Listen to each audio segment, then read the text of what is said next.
boa tarde. Hoje a gente vai falar, nessa tarde, né? Eu fui convidada para falar um pouquinho sobre a esclerose lateral amiotrófica, a ela, e é assim que eu vou me referir a essa patologia durante toda a minha apresentação, enfim, a nossa aula. Começando, vou me apresentar. Meu nome é Daniela Angri, eu sou fisioterapeuta, atuo aqui em Florianópolis e Grande Florianópolis de maneira presencial e remota do Brasil, dou consultorias, enfim. Eu sou formada pela Universidade Federal de Santa Maria em fisioterapia, pós-graduada na modalidade residência multiprofissional em Santa Cruz do Sul, com vínculo com a Unisc, Universidade de lá.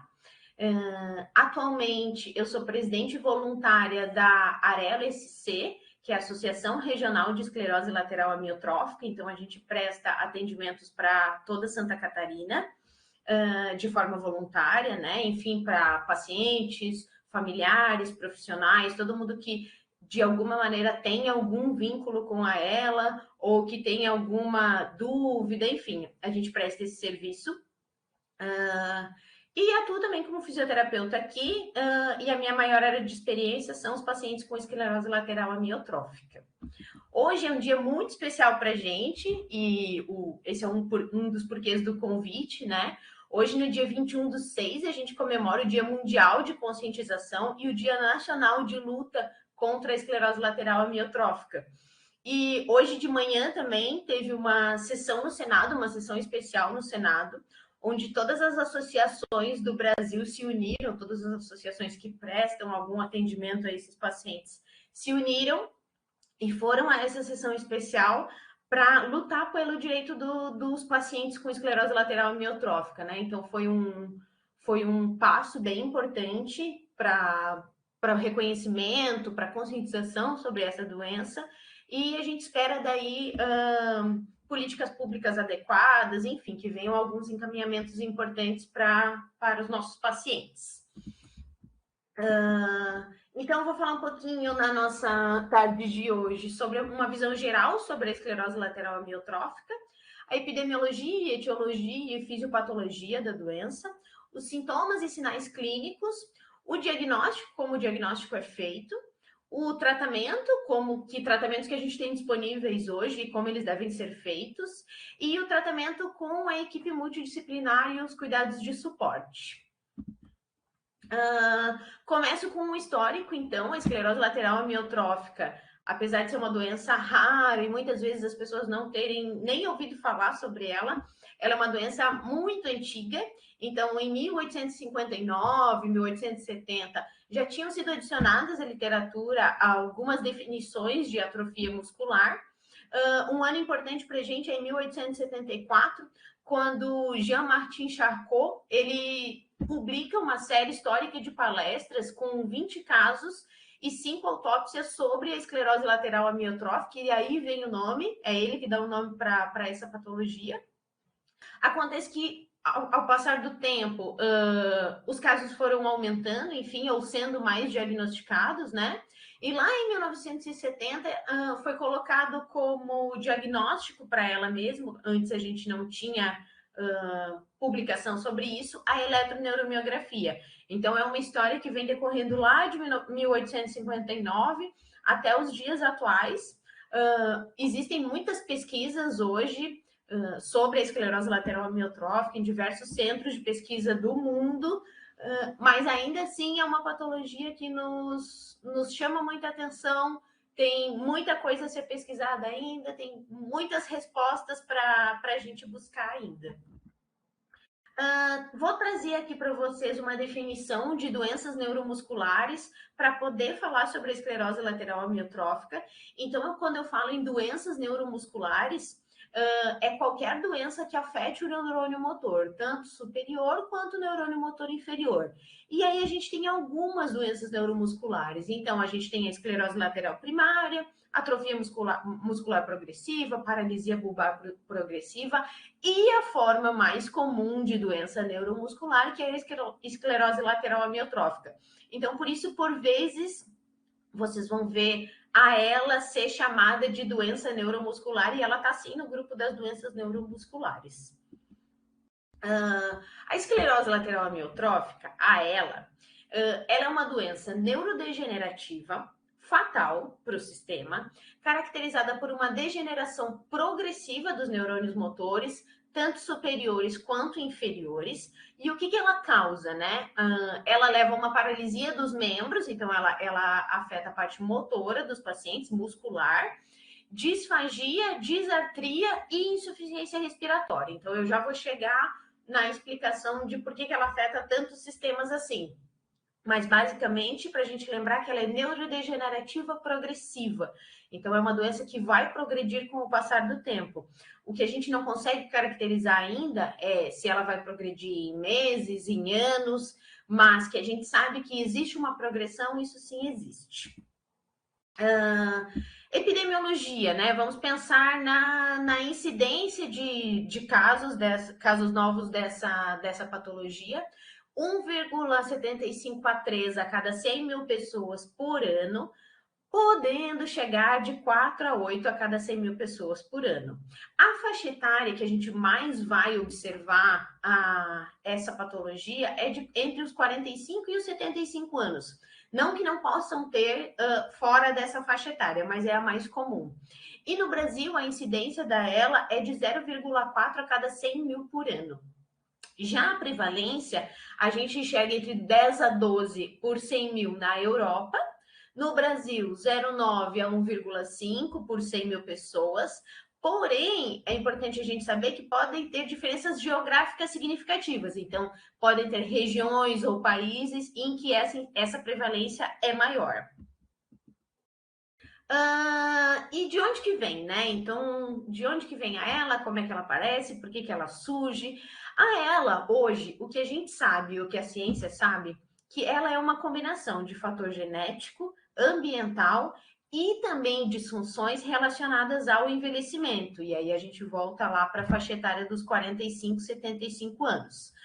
O que a gente tem como fatores genéticos já conhecidos pela ciência? Então, a gente tem uma série de componentes genéticos que podem causar a ela, tá? Isso é 15% de todos os pacientes com ela. Então, 15% tem esse fator genético exclusivo e aí esse paciente vai ter a ela por essa disfunção genética. Mas existem os fatores de risco e aí a gente tem alguns fatores de risco que podem estar relacionados. Porém, a relação causal ainda ela não está bem estabelecida na ciência. Então, o que isso quer dizer?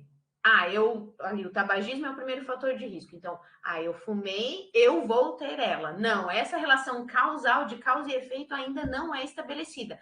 Porém, são fatores que predispõem, né? Então, tabagismo, índice de massa corporal, exercício físico, exposições ocupacionais ou ambientais a metais, traumatismo crânioencefálico, entre outros fatores.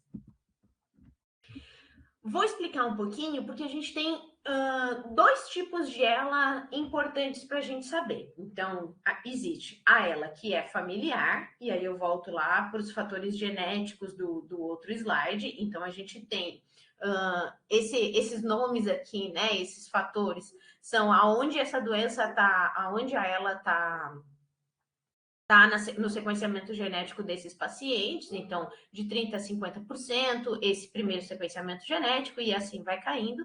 Então, todos esses da nossa direita aqui são fatores genéticos que vão causar a ela familiar.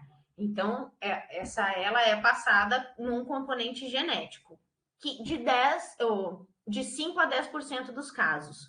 Porém, de 90% a 95% dos casos, a gente tem a ela esporádica, que ela não pode não ter nenhum componente genético e eu posso não ter tido caso de ela na minha família, nem em outras gerações da minha família, enfim, e mesmo assim eu desenvolver a doença. Então é uma ela esporádica, a gente não tem uma causa para essa patologia se desenvolver.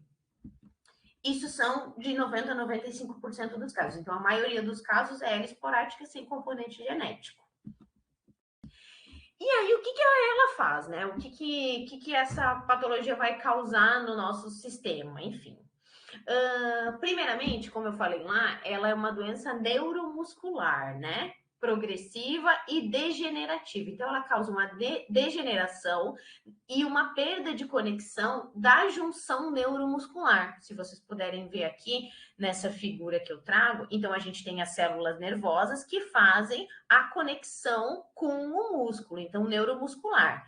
Aqui eu tenho células nervosas normais, íntegras, e aqui embaixo eu tenho células nervosas afetadas pela ela. Então, o que eu vou fazer, o que vai acontecer é uma perda, se vocês puderem ver a conexão aqui neuromuscular, ela tá afetada, né? Então, ó, quando eu afeto a conexão neuromuscular, eu vou também ter um músculo perdendo força, que nem é o que a gente vê na esclerose lateral amiotrófica. Eu vou ter morte dos axônios e morte celular dos neurônios motores superiores e inferiores. E é aí que a gente consegue ver essa progressão da doença, né? Então, é como que ela nos afeta. Então, ela vai tratar basicamente de musculatura. Aqui eu trago uma imagem para vocês para a gente conseguir explicar melhor sobre neurônios motores superiores e inferiores. Então, neurônio motor superior está ligado com córtex motor, cápsula interna e tronco cerebral, ali até a medula espinhal. Quando eu falo em neurônio motor inferior, eu já estou falando em interneurônio, a célula do córneo anterior e lá no final desse sistema todo, a placa terminal motora, que é o nosso músculo mesmo. Então, esse é o neurônio motor inferior. Na ELA, a gente pode ter sinais clínicos tanto de neurônio motor superior quanto de neurônio motor inferior. E aí, falando em sinais, eu trago para gente sinais e sintomas clínicos da ELA. O que é importante aqui, assim, como eu preparei, pensei nessa palestra toda para profissionais da rede básica, né, de saúde. E claro que talvez não serão esses profissionais que vão diagnosticar a ela, por exemplo. Pode ser que sim, né? Isso pode acontecer. Mas o que é importante para a gente, profissional da rede, que está ali recebendo aquele paciente, que conhece aquela região, aquela família? É conseguir, talvez, perceber e saber, pelo menos ter conhecimento, quais são os sinais e sintomas de um começo de um aparecimento da ELA, de uma progressão da doença. Por quê? Como nós somos os profissionais que mais conhecem esses pacientes, que os pacientes estão sempre ali, ou vão buscar medicação, ou fazem consulta de rotina, talvez o nosso olhar diferenciado para esse paciente consiga observar algum sinal e sintoma clínico dela de início, antes dele progredir. Porque depois, quando ele progrediu, o paciente talvez vá para um profissional especializado, enfim, mas eu consegui observar, e tem alguns sinais e sintomas muito característicos, assim, que a gente vá fechar um diagnóstico, mas que a gente pode começar a suspeitar.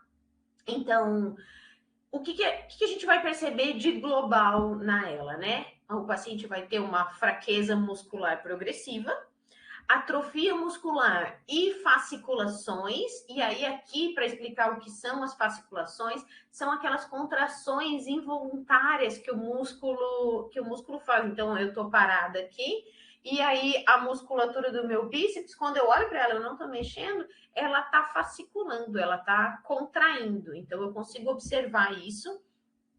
Cãibras musculares, nossos pacientes podem apresentar bastante. Lentidão de movimentos com rigidez muscular, isso também, até pela diminuição de força desses pacientes. E aí, a fraqueza muscular, ela aparece geralmente, ela tem um início focal e se espalha por regiões adjacentes. Então, isso é importante a gente saber. O meu paciente, a fraqueza muscular dele, ela não vai começar bilateralmente. Exemplo, se a fraqueza muscular começou na mão, eu vou pegar um objeto e eu começo a deixar ele cair, já não consigo segurar o copo. Pode acontecer. Não necessariamente ela vai acontecer nas duas mãos ao mesmo tempo. Então, quando meu paciente tiver uma fraqueza focal, eu posso começar a suspeitar da esclerose lateral amiotrófica.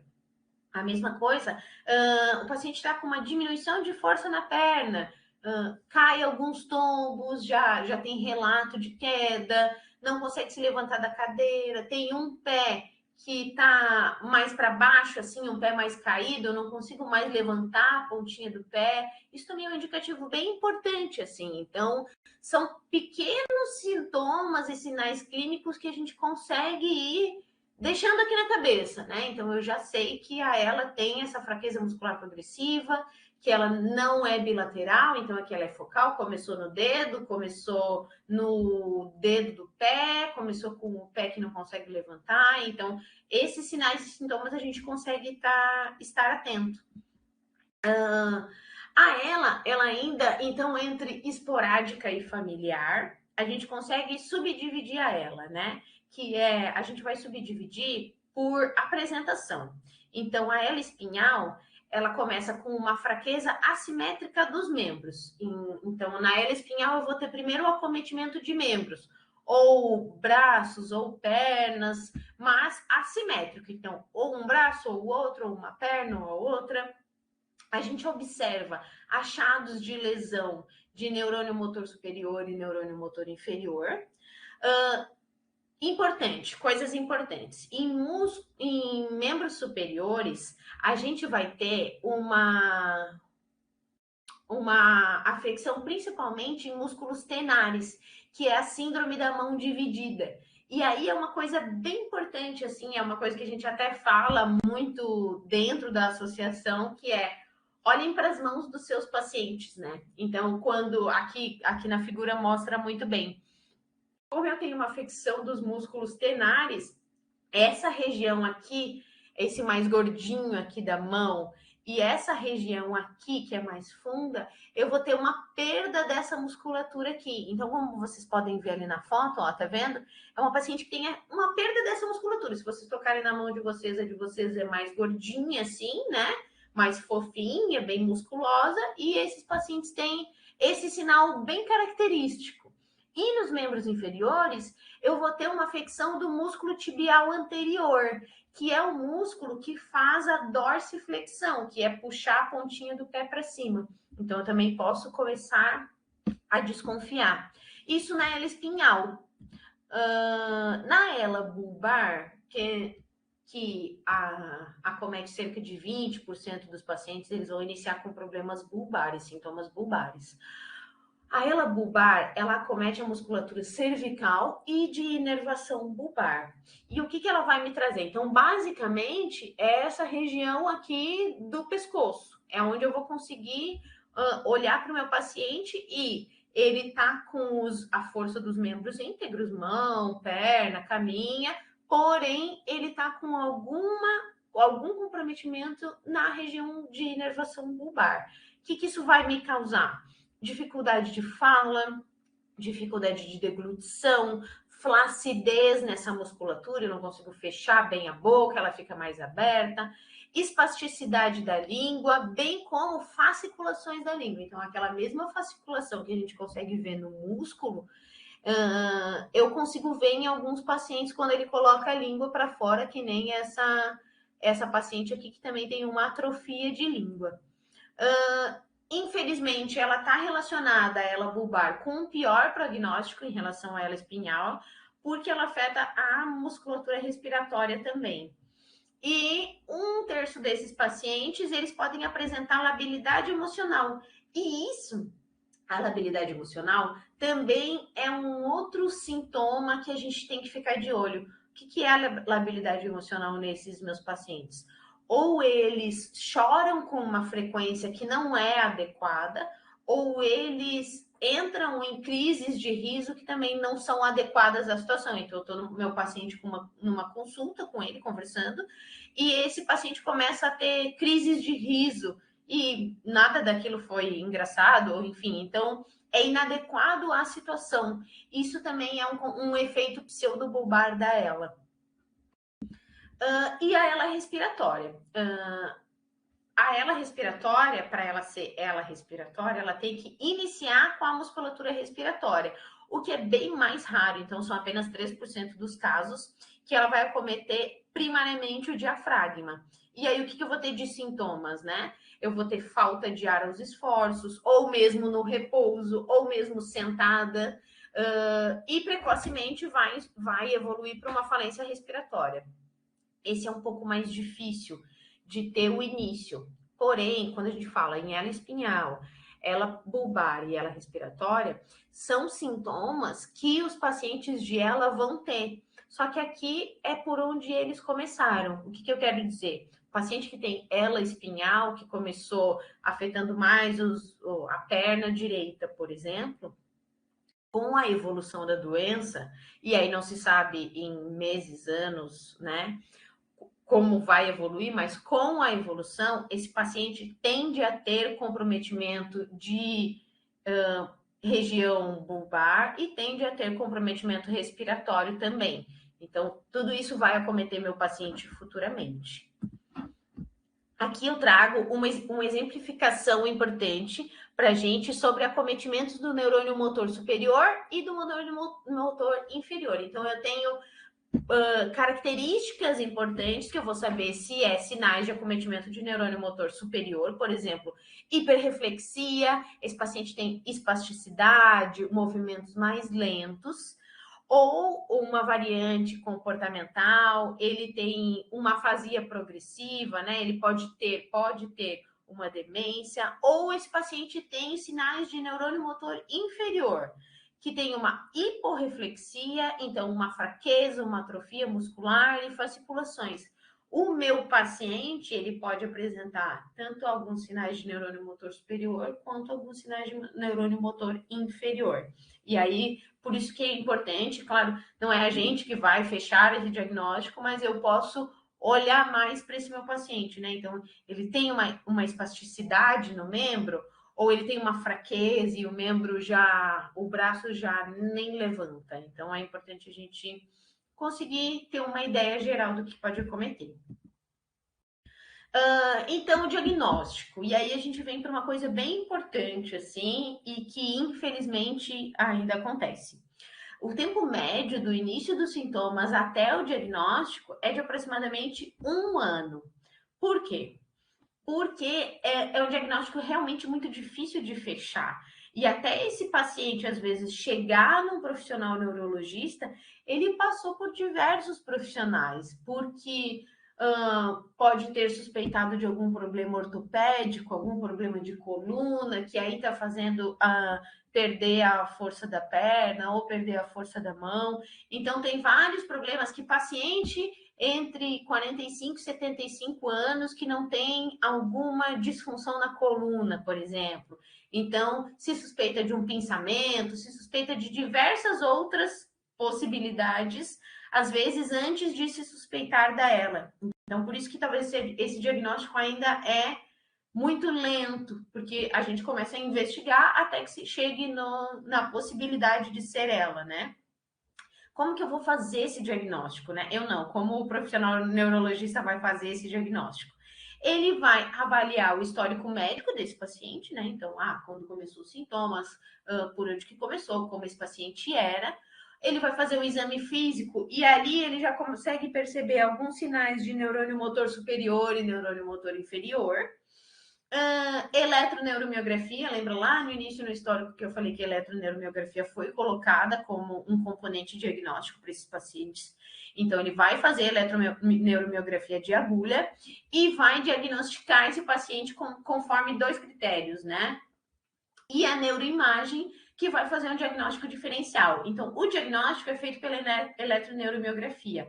Mas, como alguns sinais e sintomas da ELA mimetizam e estão presentes em outras patologias, eu preciso excluir as outras patologias antes de fechar o diagnóstico da ELA. E, às vezes, uma neuroimagem é importante para a gente conseguir excluir as demais patologias possíveis. Diagnóstico clínico, então, né? Que é o médico que vai fazer os testes para ver o que a gente consegue enxergar de clínica desse paciente. As principais manifestações de neurônio motor superior. Então, a gente vai ter fraqueza, reflexos tendíneos mais vivos, presença de reflexos anormais, como o sinal de Babinski, em neurônios motores inferiores, fraqueza, fasciculação, atrofia do músculo. E o de tronco cerebral eu vou ter disfagia, disartria, então vai ser aquele meu paciente que começou a enrolar mais a fala ou apresenta mais episódios de engasgo. Então, tudo isso eu tenho que estar mais atenta a esse meu paciente. O diagnóstico é feito pela eletroneuromiografia por um profissional neurologista que tem a capacitação em eletroneuromiografia, né? Então, é um exame que é feito a partir de agulhas e ele vai ser feito em 4 a 6 regiões do corpo, né? Então, tem algumas regiões e alguns critérios que o neurologista vai seguir. O que a gente vai achar? O que eles vão achar nesse exame, né? Potenciais de fibrilação, potenciais de fasciculação nos músculos que estão relaxados, ou alterações neurogênicas na própria contração do músculo. Então, esse exame vai conseguir ver como é que está essa condução nervosa nesse músculo, e aí a gente consegue ter um diagnóstico, enfim, uma suspeita de esclerose lateral amiotrófica. Existem alguns critérios que o neurologista vai avaliar, mas hoje a gente consegue identificar que ele pode sair com três possibilidades, né? Ela clinicamente definida, então é ela típica, sem dúvidas. Ela clinicamente provável, então ela tem uma evidência na eletroneuromiografia. E a clinicamente possível, também tem uma evidência, mas em apenas uma região. Então, isso só para a gente ter conhecimento que vai vir diagnosticado conforme esses critérios. Aí eu trago aqui, é uma tabela bem grande mesmo e a gente não vai entrar, mas só para a gente ter uma ideia do que a gente tem que pensar em diagnóstico diferencial. Então, são as patologias que possuem os mesmos sinais e sintomas da ELA, mas que eu tenho que excluir antes de fechar o diagnóstico de ELA, né? Então, eu tenho inúmeras patologias e ali os seus principais exames auxiliares para conseguir fazer o diagnóstico diferencial. Por isso, eu trouxe aqui, só para a gente saber o quanto é difícil fechar esse diagnóstico, né? Então, por isso, talvez um tempo aumentado de 10 a 13 meses para conseguir fechar o diagnóstico. E aí, essa atenção eu trago justamente para os profissionais da rede, assim, né? Da atenção básica. Quando eu ver alguma suspeita de acometimento clínico, nossa, mas ele chegou lá e ele tá com a voz mais enrolada, ou ele tá com uma dificuldade no membro superior, a gente encaminha esse paciente para o profissional, né, para investigar. Porque a ela também é tempo, como é uma doença progressiva, conforme passa o tempo, a gente vai perdendo músculo. Então, quanto mais cedo esse paciente for diagnosticado e tratado, melhor. Tratamentos, então. O paciente já foi diagnosticado. Quais são os tratamentos? A gente tem 3 linhas bem importantes. Tratamento específico para ela, para a patologia. Tratamento medicamentoso para os sintomas que essa patologia causa. E o tratamento não medicamentoso, que é com a equipe multidisciplinar. Tratamento específico, hoje, aprovado pela Anvisa, a gente tem o Riluzol. É o único tratamento registrado pela Anvisa hoje no Brasil, tá? Então, é um comprimido a cada 12 horas. Esse tratamento aqui, ele é dispensado pela farmácia de alto custo, então o meu paciente consegue essa medicação via Estado. E o que a gente espera desse tratamento, né? Uma leve melhora dos sintomas bulbares e da função dos membros e um aumento da sobrevida que nos estudos fala de 2 a 3 meses. Então, é o único tratamento hoje aprovado pela Anvisa. Tratamento medicamentoso para os sintomas que esse paciente tem, e aí eu trago aqui uma lista de sintomas que esse meu paciente pode ter: fasciculação, salivação excessiva, dor, constipação, depressão, insônia, e aí a gente leva esse tratamento para um tratamento medicamentoso para os sintomas mesmo. Onde que eu vou achar tudo isso? E aí é importante da gente falar, existe um protocolo clínico de diretrizes terapêuticas da esclerose lateral amiotrófica publicado pelo Ministério da Saúde.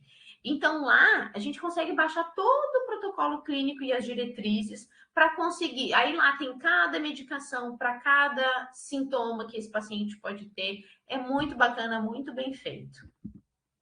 E o tratamento não medicamentoso, que hoje eu considero como o carro-chefe desses pacientes, né? Porque existindo apenas uma medicação e algumas medicações para o sintoma, o que esse paciente precisa é de um atendimento multidisciplinar, especializado para quê? É uma doença progressiva, então eu não vou conseguir recuperar o que esse paciente já perdeu, mas eu consigo melhorar a qualidade de vida, saúde mental, funcionamento social, aumento da sobrevida desses pacientes. Então, se eu tenho uma terapêutica multidisciplinar adequada, esse meu paciente consegue ter uma qualidade de vida muito melhor. Então, o que a gente tem assim hoje de importante? Como a esclerose lateral amiotrófica, ela acomete musculatura, uma hora, em algum momento, ela vai acometer musculatura respiratória também. Então, o que é importante? Eu estar atenta às questões respiratórias do meu paciente também. Mesmo que lá ele começou com um sintoma na mão, no pé, essa musculatura respiratória também vai ser afetada. Então, é importante a gente estar atento para algumas alterações na respiração que esse paciente pode ter, uma fraqueza, não consegue puxar o ar bem fundo, sente falta de ar quando está deitado, precisa de muitos travesseiros para dormir, ou então quando tosse não consegue tossir direito, não tem uma tosse eficaz. Ele acorda muitas vezes à noite, ou então nos últimos meses ele perdeu peso de uma maneira considerável, ou não tem mais apetite, ou apresenta muitos engasgos na alimentação. Então, tem diversas situações que a gente tem que estar atenta para esse paciente, para a parte respiratória. E aí, quando esse paciente é diagnosticado com ela, e como eu preciso dar atenção para a parte respiratória, existe um tratamento que é acessível, fácil, a família pode aprender a fazer, que é o tratamento com esse dispositivo aqui, que é um hiperinsuflador manual, mas a gente comumente chama de Ambu, mas Ambu é o nome comercial de uma marca. Por quê? Porque o meu paciente a gente precisa colocar ar para dentro desse pulmão. Se ele perdeu a força de inspiração, ele já não enche mais o pulmão, eu, através do Ambu, consigo manter a capacidade pulmonar desse paciente, a fim de evitar infecções respiratórias, que esse paciente interne por isso, ou que fique com uma caixa torácica e um pulmão muito rígido. Então, a gente pode lançar a mão de um aparelho assim, e ensinar toda a família a fazer. Então, é um tratamento fácil, que a gente consegue chegar em muitas pessoas, né?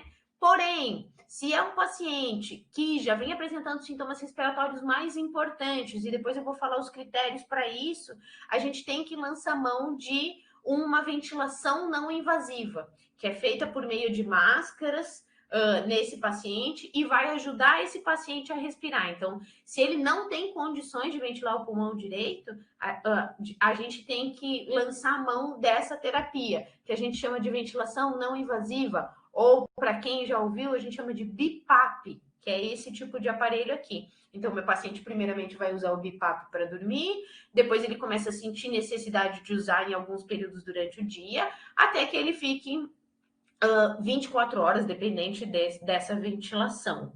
E é o aparelho que vai fazer o meu paciente ventilar. Então, importante para a gente, aqui em Santa Catarina existem as diretrizes de oxigenoterapia e ventilação domiciliar, e a gente consegue alguns critérios para pedir esse BiPAP. Então, se o paciente preenche esses critérios aqui, eu consigo pedir esse BiPAP via estado. E aí entra um papel bem importante da atenção básica, porque o pedido do BiPAP vai ser feito lá no posto de saúde.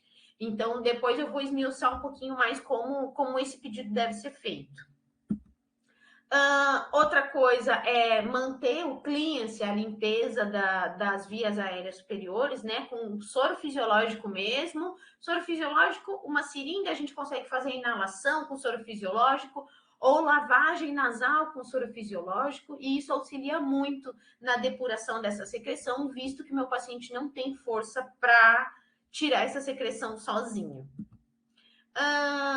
mais avançando um pouco mais, pensando que meu paciente já está dependente de 24 horas de ventilação não invasiva, não se adapta, ou a ventilação não invasiva não está sendo suficiente, uma opção para esse paciente é a traqueostomia, né? Que a gente é feito e colocado uma prótese ventilatória aqui na traqueia do paciente e eu consigo ligar ele ao ventilador.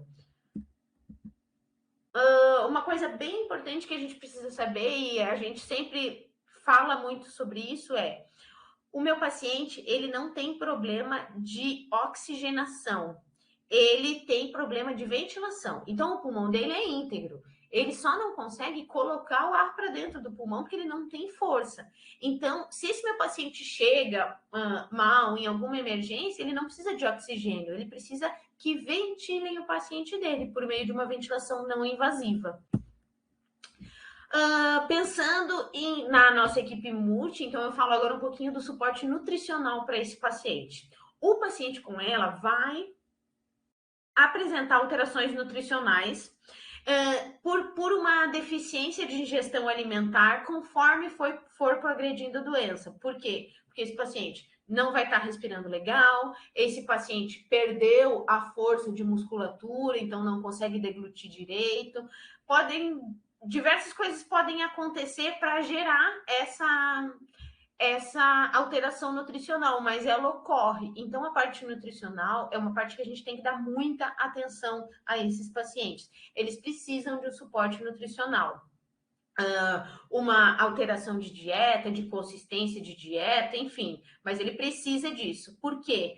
Porque a diminuição do peso corporal está extremamente ligada ao risco de morte nesses pacientes. Então, a gente precisa dar atenção ao componente nutricional dele. Aumentando a ingesta de gordura, ele precisa aumentar a gordura corporal, subcutânea, manter a hidratação adequada, porque às vezes esse paciente já tem um problema de deglutição, ele não toma água o suficiente, então é muito importante que essa dieta seja ajustada com um profissional nutricionista juntamente com um profissional fonoaudiólogo.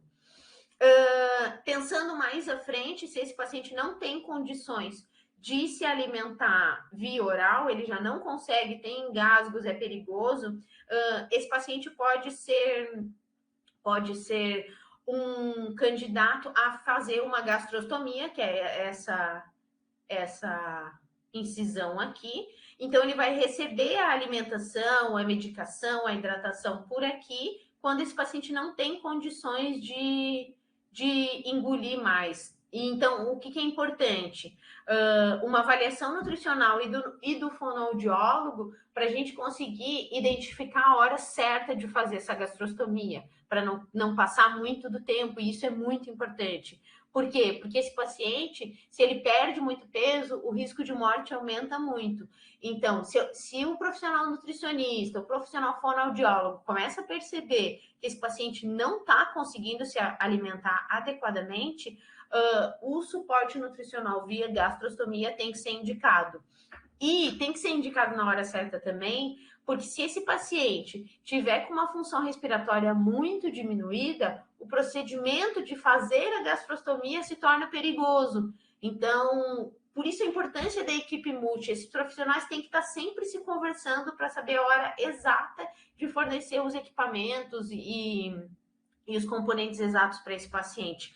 Existem muitas alternativas para tudo que a ela vai apresentando. A gente tem hoje bastante alternativa, mas elas precisam ser indicadas no momento certo, porque se passar desse momento, daqui a pouco não é mais adequado para o meu paciente.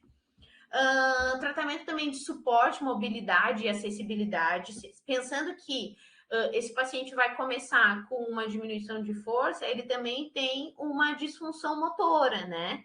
Então, qual que é a ideia, esse paciente da equipe, de fazer fisioterapia, enfim, minimizar e prevenir contraturas, deformidades, dores articulares, manter a funcionalidade, pensar na autonomia desse paciente. Então, a gente, prescrição de órtese, dispositivos de locomoção, fisioterapeuta, o terapeuta ocupacional, eles são capacitados para isso.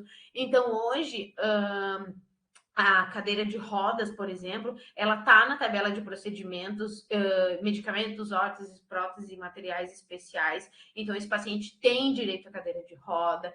Então, ele precisa ser indicado pelo profissional da atenção básica também. O suporte de comunicação, e isso é muito importante, a gente fala muito nisso, que é o profissional fonoaudiólogo, ele pode auxiliar muito, tanto na comunicação, quanto na disfunção da fala, da deglutição, isso é de suma importância, por quê? Porque na ela, o meu paciente, exceto se ele tem alguma demência frontotemporal associada, esse meu paciente tem as suas faculdades mentais preservadas. Então, ele é um paciente que ele está sentindo o que está acontecendo com ele percebe ao seu redor, ele só não consegue se comunicar. Por quê? Conforme ele vai perdendo força muscular, ele também não consegue mais falar, porque a fala também fica prejudicada. E aí você se coloca no lugar de um paciente que está entendendo tudo, ele só não consegue se comunicar. Então, ele não consegue dizer se está com frio ou se está com calor, ou se está com alguma coceira que precisa coçar aqui atrás da orelha, enfim. Pensa a gente com algum tipo de necessidade, que nem essas que eu falei, sem poder comunicar para alguém e também sem ter forças para levar essa mão para fazer, para coçar ou para puxar um cobertor. Então, é muito triste da gente pensar que o paciente fica preso ali dentro daquele corpo. Então, o fonoaudiólogo ele tem um papel extremamente importante aqui, que é no suporte de comunicação. O terapeuta ocupacional também trabalha com isso. Então, hoje em dia, a gente tem diversas maneiras de comunicação alternativa, que vão desde tabelas de comunicação mesmo, então, frio, calor, fome, até tabelas de comunicação por letra, em que o paciente a gente consegue ir escrevendo o que ele está falando, ele se comunica com os olhos, até um dispositivo de computador, em que o computador consegue ler o meu olho e assim eu vou escrevendo, mexendo no meu e-mail, navegando na internet, enfim. Então, a comunicação com esses pacientes é muito importante e a gente precisa ir adaptando essa comunicação em cada etapa que a doença vai avançando. O suporte psicológico, voltando na nossa equipe multi, né? Então, o suporte psicológico é de extrema importância, sim, para esses pacientes e não só para eles, para sua família, para os seus cuidadores, para a equipe de saúde que assiste esses pacientes, porque ela não é uma doença fácil, ela vai tirando as possibilidades do paciente e isso vai causando um estresse psicológico muito importante. Então, uma terapia de dignidade, que é uma forma de psicoterapia breve, um apoio emocional para evitar até manifestações psicossomáticas. Esses pacientes tendem à depressão.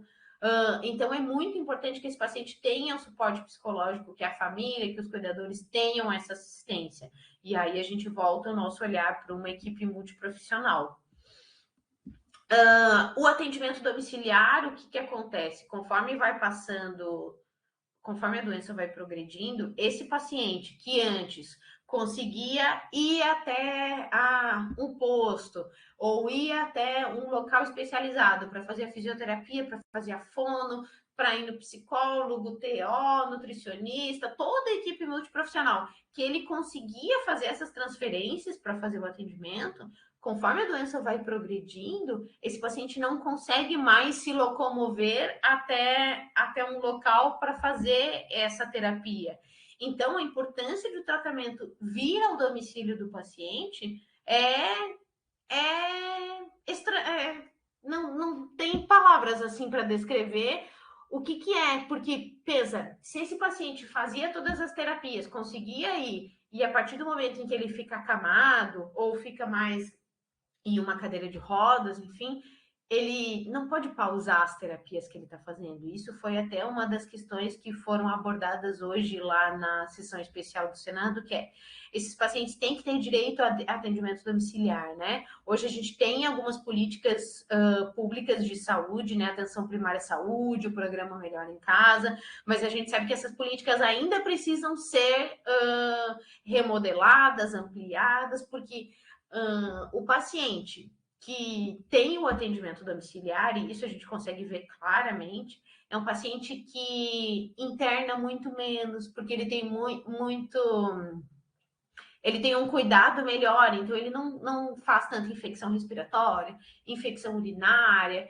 Às vezes, esse paciente, ele tá no hospital, ele internou por alguma coisa, e ele não consegue vir para casa, vir para o celular, porque ele não tem um atendimento domiciliar. E isso acontece bastante com os nossos pacientes, que é o paciente interna e a equipe do hospital não quer dar alta porque esse paciente não tem um acompanhamento em casa, então eles não sabem como que ele vai ser cuidado em casa. Então, ter o atendimento domiciliar melhora absurdamente a qualidade de vida, a sobrevida desses pacientes, a independência deles, a autonomia, e também dá um conforto psicológico, né? Porque eu ficar internada num hospital durante anos, ou eu ficar no conforto do meu lar, com a minha família, é totalmente diferente. A gente precisa se colocar no lugar dessas pessoas com ela, né?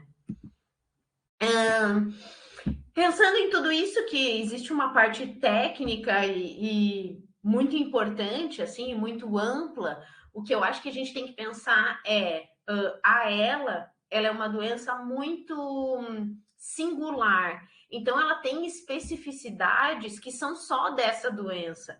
Então, tudo bem que a gente não saiba todas as especificidades, mas se eu tiver contato com um paciente que tem ela, eu preciso me especializar um pouquinho mais, eu preciso ir buscar, eu posso procurar o protocolo clínico do Ministério da Saúde, que é bem completo, mas eu preciso entender que especificidade tem essa doença, porque ela tem algumas especificidades.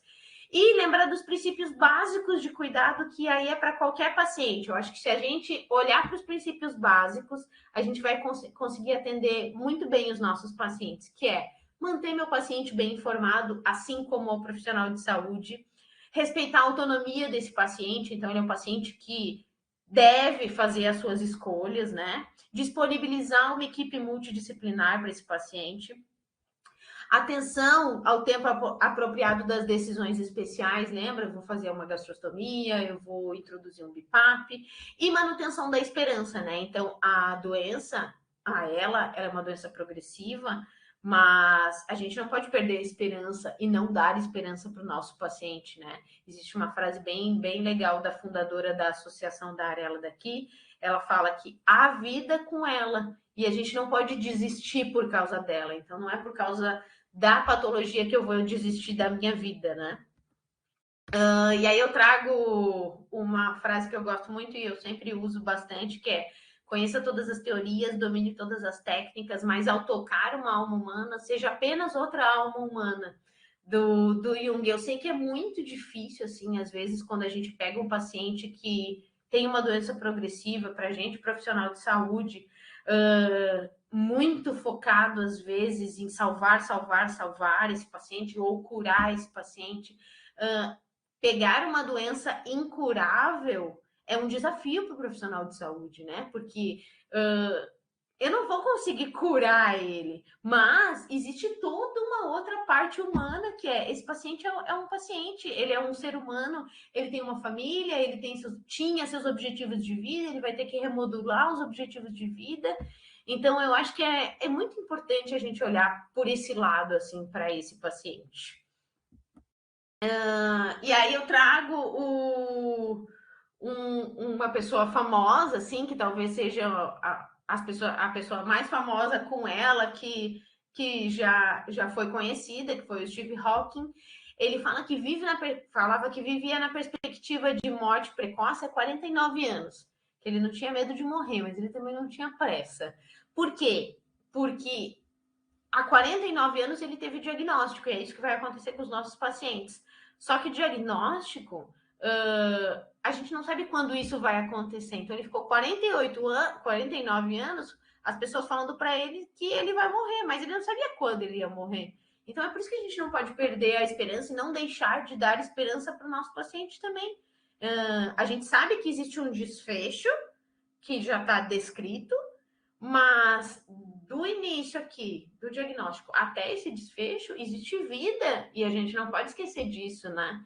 E deixar nosso paciente sem assistência, sem uma equipe multidisciplinar, sem poder ver a família. Talvez ele queira ver um neto crescer, talvez ele queira ver a filha se formar. Então, tocar essa alma humana como um humano também, né? É uma alma humana que está pedindo a nossa ajuda, e eu acho que o nosso papel como profissional da saúde para esses pacientes é ser humano. É isso, eu tentei falar o mais rápido possível, José. Eu acho que eu passei um pouquinho do horário, mas enfim, tentei abordar. São muitas questões, né? Principalmente técnicas, assim, mas tentei dar uma visão geral para depois, talvez, se precisar, né? Enfim, eu fico à disposição aqui, tá o meu e-mail, tenho o Instagram da nossa associação, a gente fica sempre muito à disposição para profissionais, pacientes, cuidadores, familiares, todo mundo que queira saber um pouquinho mais sobre a patologia. Foi muito legal poder expor, assim, é um tema que eu gosto bastante de falar. O que eu acho que, para encerrar, assim, o que é importante é, se cada profissional aqui, se tiver contato com algum paciente que tenha ela, ou no seu postinho de referência, enfim, tem algum paciente que tenha essa patologia, procure o protocolo clínico do Ministério da Saúde. A gente consegue tirar muita informação quanto a tratamento, quanto à patologia em si, dentro desse protocolo clínico, ele está no site do Ministério da Saúde. Outra coisa é a nossa associação, né? Enfim, a Arela hoje, ela atende o estado todo, a gente consegue fazer empréstimos, doações de materiais, a gente já fez alguns seminários, algumas capacitações para profissionais também, estamos abertos para qualquer tipo de informação, então a gente presta alguns atendimentos online, tem a nossa assistente social que consegue dar essa atenção. Então, para qualquer profissional que tiver alguma dúvida, ou então chegou um paciente, foi diagnosticado, voltou para a referência de vocês, entre em contato com a gente para a gente conseguir dar essa assistência. É muito importante que a gente tenha esse paciente em foco sempre, porque ele é um paciente bem singular, assim. Então, a gente precisa ter um olhar bem especial. Meu e-mail está ali, fiquem à vontade para me mandar e-mail se caso seja necessário, enfim.